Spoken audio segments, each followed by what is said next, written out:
Assalamualaikum warahmatullahi wabarakatuh. Waalaikumsalam warahmatullahi wabarakatuh. Selamat pagi anak-anak. Selamat pagi Bu. Gimana kabar kalian hari ini? Alhamdulillah luar biasa. Allahu Akbar. Baik, sebelum memulai pelajaran hari ini, marilah kita berdoa terlebih dahulu. Berdoa dimulai. Berdoa selesai. Dan mari kita bernyanyi terlebih dahulu ya. Mohon untuk berdiri.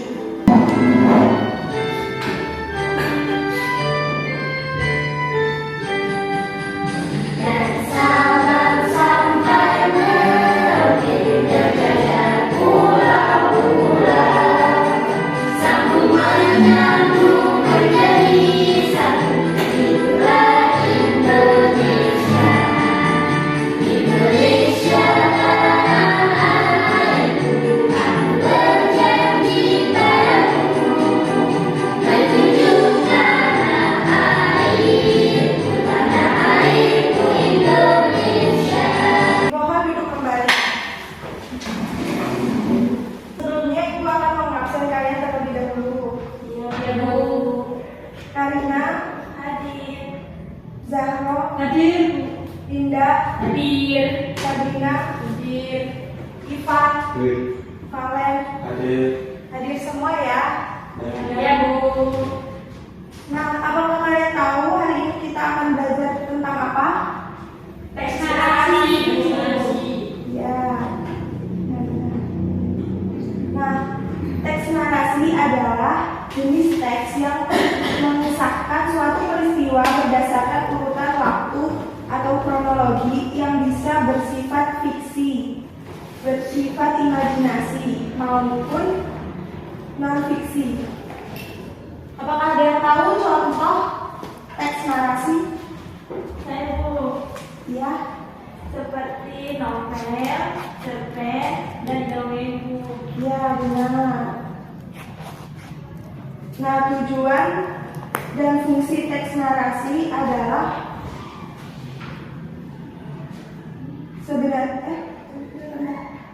tujuan dan fungsi teks narasi sendiri sebenarnya untuk memberikan informasi, menambahkan pengetahuan, serta menyediakan hiburan bagi pembacanya. Ciri-ciri teks narasi yaitu sesuai dengan definisinya, teks tersebut harus menceritakan tentang suatu kejadian dengan beberapa peristiwa kronologis atau order of event.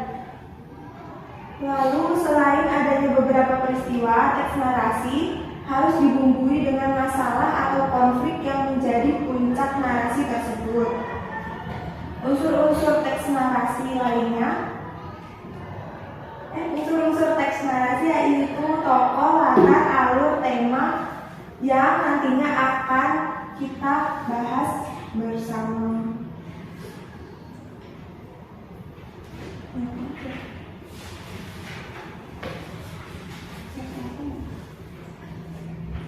Struktur teks narasi ada orientasi, komplikasi, resolusi, dan kode atau kode. Jadi, orientasi itu pengenalan cerita berupa latar belakang, tempat dan waktu, tokoh, dan lain sebagainya. Lalu komplikasi itu yaitu masalah konflik yang terjadi hingga mencapai puncak konflik. Resolusi itu konflik mulai menurun, solusi terlihat. Kode atau koda bersifat opsional, berisi pesan, moral, dan kisah tersebut.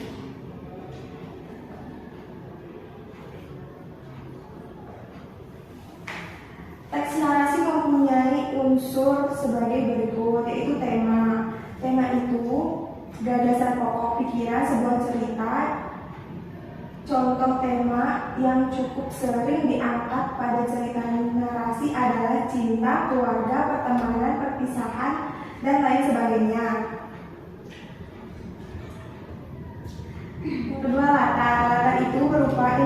informasi tempat dan waktu kejadian yang menjelaskan di mana dan kapan peristiwa dalam cerita tersebut terjadi.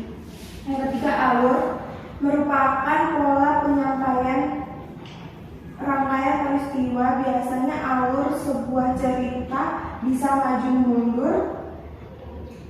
Cerita dimulai dari akhir ke awal alias regresif dan gabungan, yaitu maju mundur. Yang keempat adalah tokoh atau karakter-karakter dalam suatu cerita berdasarkan watak. Biasanya terjadi tokoh protagonis atau tokoh utama, antagonis lawan tokoh utama, dan tritagonis yaitu penengah atau netral. Yang terakhir yaitu sudut pandang, merupakan arah pandang dan penyampaian penulis ketika menyampaikan sebuah cerita. Biasa bisa dengan sudut pandang orang pertama, orang kedua, dan orang ketiga. Sekarang Ibu akan memperlihatkan video yang nantinya kalian bisa mengisi LKPD ya. Baik, Bu.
Sekarang Ibu akan membagi kalian jadi beberapa kelompok untuk mengerjakan LKPD ya. Baik, baik, Bu.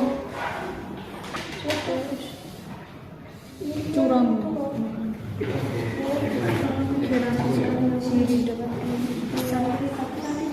Apa judul cerita?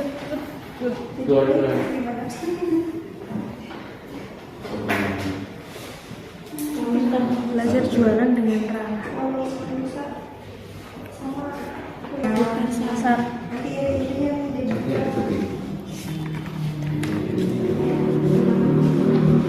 Baik. Amanah. Amanah.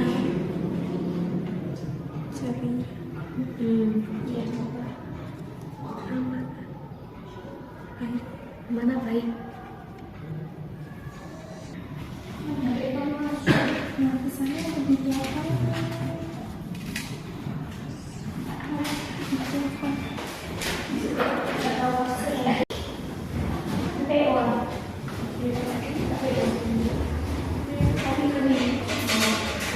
Nah sekarang Sudah selesai anak Bu. Mbak Ringo aja dulu. Nah sekarang Ibu minta kalian maju satu-satu untuk mengambil soal di pohon apel ya. Ya, Bu. Ayo yang pertama. Saya, Bu. Ya.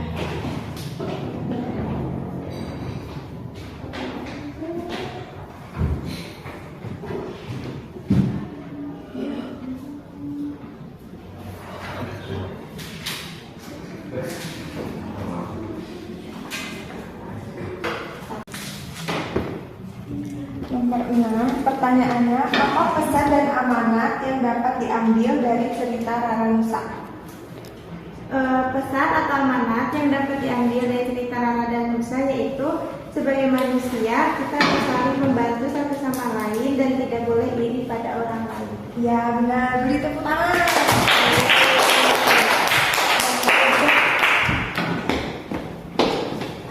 lagi.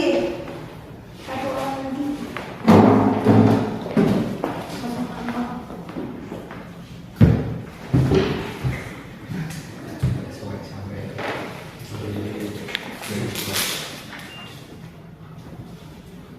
Nomor 20. Ya, pertanyaannya siapa saja tokoh peran yang ada di cerita tersebut?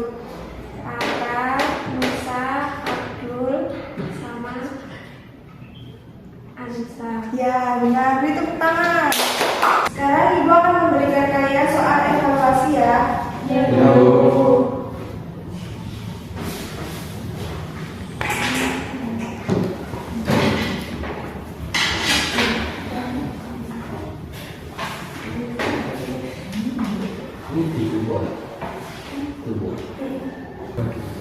Coret-coret apa kok?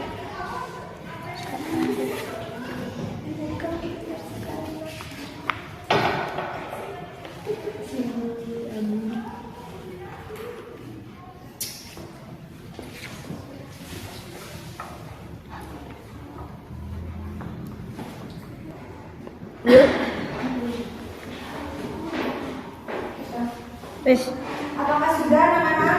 Sudah, Bu. Sekarang dikumpulkan ya.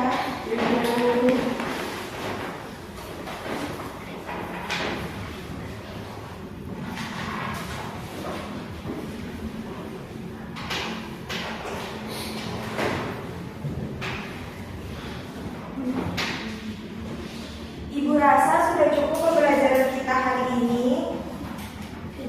Jadi kesimpulan tentang pembelajaran hari ini yaitu teks narasi adalah teks yang mengisahkan suatu peristiwa berdasarkan waktu atau kronologis yang bersifat fiksi atau imajinasi maupun non-fiksi.